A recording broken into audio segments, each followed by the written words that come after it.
Bonjour et bienvenue à notre méditation de dimanche. Aujourd'hui, c'est le dimanche 13 décembre. Nous avons donc ce week-end commencé nos célébrations de Noël.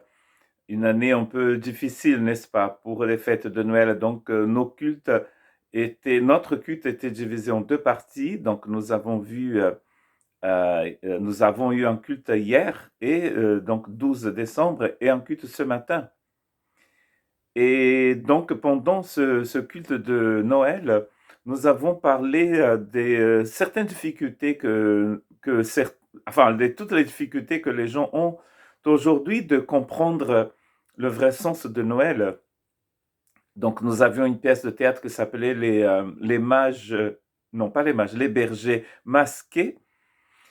Et la semaine prochaine, nous aurons la deuxième partie de notre fête de Noël, les ténèbres démasquées, n'est-ce pas? Et donc, dans cette pièce de théâtre, nous avons vu la difficulté qu'un personnage avait de comprendre ce que ça veut dire, cette femme avec un bébé dans une crèche, entourée d'animaux et visitée par des bergers. Je vous rappelle que les mages ne sont pas venus à la crèche, n'est-ce pas? On croit qu'ils sont venus 2 ans après la naissance de Jésus. Et donc, qu'est-ce que ça veut dire? Est-ce que ça vous parle, cette crèche entourée d'animaux, cet enfant dans une mangeoire, le papa à côté du bébé, à côté de sa femme, mais finalement, c'est pas le père du bébé? Quelle histoire incroyable que c'est cette histoire de Noël. Et aujourd'hui, je voudrais lire avec vous des versets dans Ésaïe 53, que nous croyons être une prophétie messianique. Qui a cru à notre prédication? D'ailleurs, on se demande qui pourrait croire en cette histoire de Noël. À qui le bras de l'Éternel a-t-il été révélé? Il a grandi devant lui comme une jeune plante, comme un rejeton qui sort d'une terre toute sèche.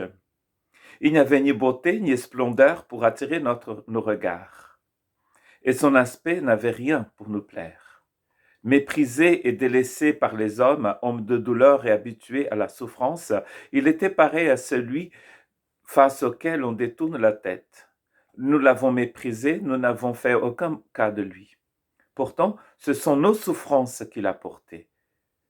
C'est de nos douleurs qu'il s'est chargé. Et nous l'avons considéré comme puni, frappé par Dieu et humilié. Mais lui, il a été blessé à cause de nos transgressions, brisé à cause de nos fautes. La punition qui nous donne la paix est tombée sur lui. Et c'est par ses meurtrissures que nous sommes guéris. Certains voient ici, bien sûr, la crucifixion et la mort du Christ. Et d'autres pensent que ce texte tout entier parle aussi de toute la vie du Christ. On est forcé de constater que beaucoup de personnes, même ces gens qui l'ont suivi pendant longtemps, ne l'ont pas vraiment accepté. Le moment où il donne des plus longs discours du Christ dans, dans les évangiles, la plupart de ses auditeurs vont partir et vont l'abandonner au pied de la croix qui y était vraiment. C'est vrai que cette histoire de Noël nous intrigue, mais toute l'histoire de Jésus devait nous intriguer, car elle n'est semblable à aucune histoire. Ce bébé qui naît à Bethléem vient sur cette planète pour mourir sur une croix romaine, pour porter nos douleurs, comme il dit ici, pour porter nos souffrances. Et si je n'oublie pas la thématique, le thème de notre année, ici à l'église baptiste de la Côte Basque, la vie, un long fleuve tranquille. On se rend compte que notre vie n'est pas simple, mais la sienne non plus n'a pas été. Quand on pense que quand Dieu vient sur cette terre, on crache sur lui, et on a des envies de meurtre presque chaque fois qu'il prêche. Si vous lisez les évangiles, vous allez voir que les discours les plus impressionnants de Jésus, ce sont des discours qui ont poussé les gens à ramasser des cailloux pour le lapider. Des déclarations qu'aujourd'hui font frémir notre cœur, le cœur des croyants. Quand il prêche, par exemple, dans une synagogue et il dit « Aujourd'hui, ces versets d'Ésaïe se sont accomplis ». Et il va bien sûr citer Ésaïe 61. Et cela devait susciter une joie immense dans le cœur des personnes présentes dans cette synagogue, mais c'est le contraire. Ils vont essayer de le jeter du haut de la falaise où la ville était construite, nous dit le texte. Quand Dieu vient chez nous, on a envie de le jeter du haut d'une falaise.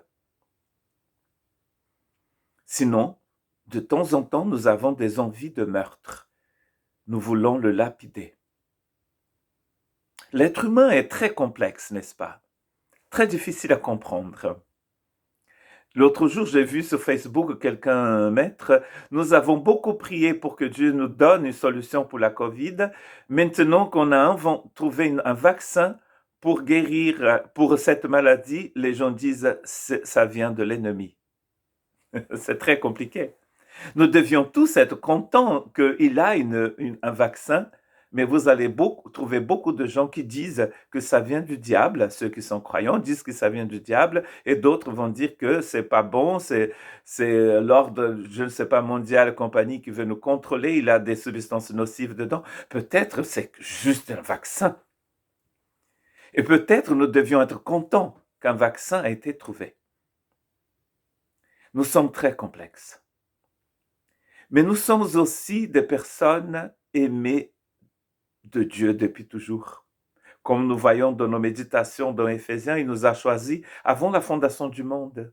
Avant de créer des étoiles, nous croyons que c'est Dieu qui a créé l'univers. Avant de créer les étoiles, il a pensé à toi. Et ici, il pense tellement à toi qu'il vient souffrir nos souffrances, il vient comprendre, connaître notre misère.